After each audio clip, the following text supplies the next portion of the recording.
The moment we hear that Eren is going to kill the entire human race, we immediately want to look good in our own eyes, and this urge to create a self righteous facade makes us jump to the conclusion that Eren is wrong.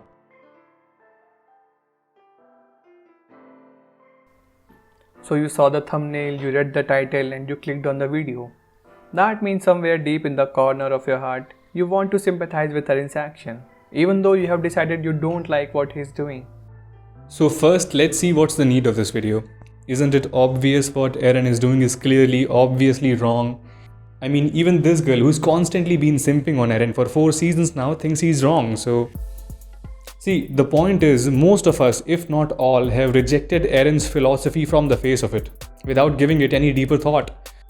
The moment we realized that Eren was going to kill the rest of the entire world, our brains automatically knew that he was on the wrong side. In fact, he won the Best Antagonist award. Wow. But before starting the discussion, let us quickly remind you guys of the context here.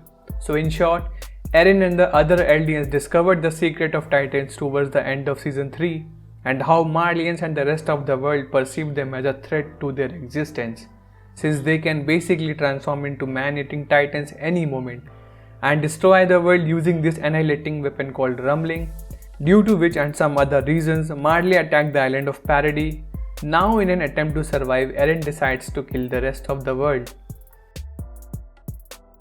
So now that we have refreshed your memories a bit, unlike the first king, let's continue our attempt to defend the actions of Eren Yeager. First, let me try to simplify our understanding of this situation using a hypothetical scenario.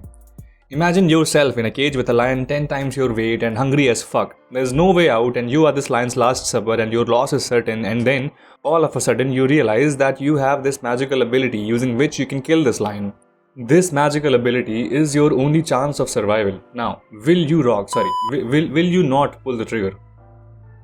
Both the scenarios raise the instinct of survival at the expense of enemy. Additionally, the magnitude of the threat and the urgency to react to the situation is of utmost importance for survival.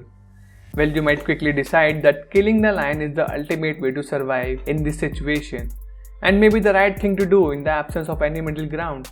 And that might be the most natural response as a human being. Then what makes it different from the situation of Eldians? And what makes us so easily decide the right action for the human stuck with the lion as compared to that of Eren?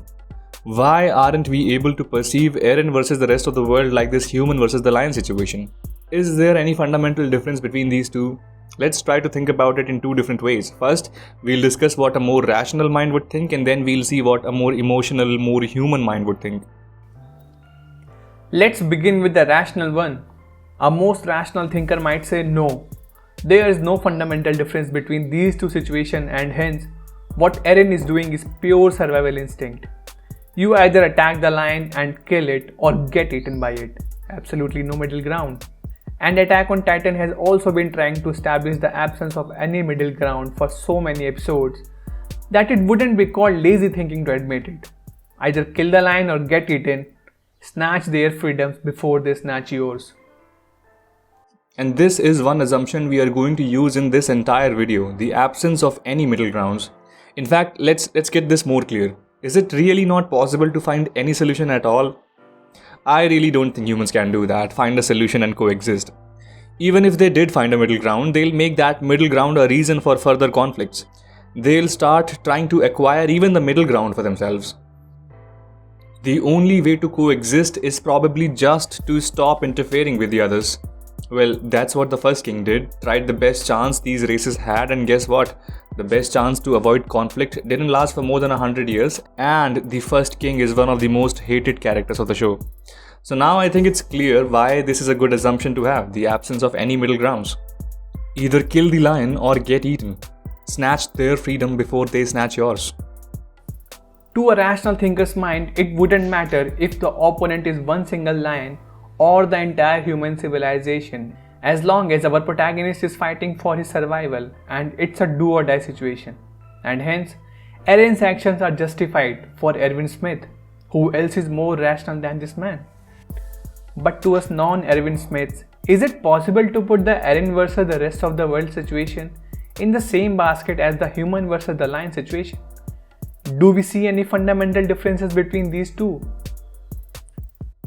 To our emotional little brains, the fact that Eren is killing the entire world and not just one lion is the game changer.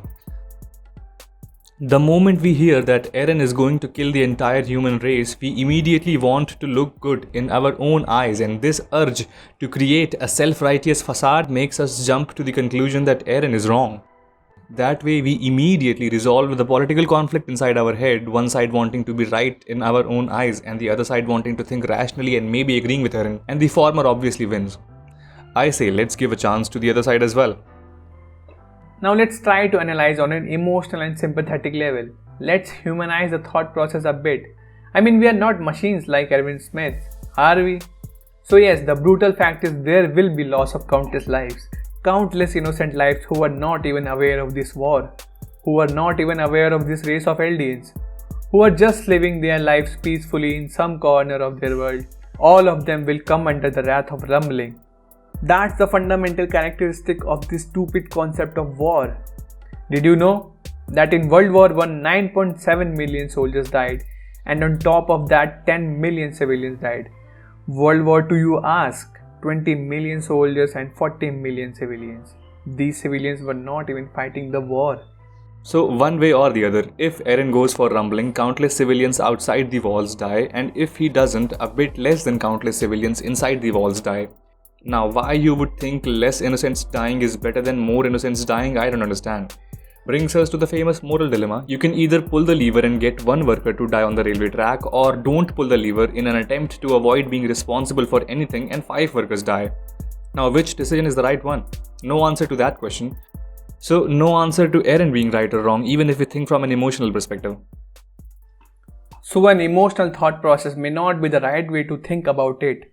Ultimately, we are forced to get back to our rational thought process, according to which both sides are just that, two sides in a war for survival, and one has a massive upper hand at this point in time. No one's right or wrong, but let's choose our word a bit more carefully. Point being, in a fight for survival, there is no concept of right and wrong. They don't even exist. So before you villainize us on the basis of this video, be very clear in understanding this. We are not saying what Eren is doing is right. We are saying there might not be any concept of right and wrong in the context of Attack on Titan. The concepts of right and wrong, philosophy, etc. would develop only when survival has been taken care of, not while you are still fighting for it. And we human beings, the emotional beings that we are, tend to sympathize with the losing side. We were sympathizing with the people inside the walls when they were victims, and now we are sympathizing with the people outside the walls because it's their turn to be victims. And in fact, whenever such a situation arises, humans would always be sympathizing with the weaker side, which could be right, which could be wrong, or there could be no right or wrong. But that's what our natural instinct would get us to do. So ultimately, maybe, just maybe, the rational way to go forward is the better way. I mean, Erwin Smith was one of the most charismatic characters of the show for a reason. Eren season 4 is more attractive than previous Eren for a reason other than the man bun, and that he speaks less.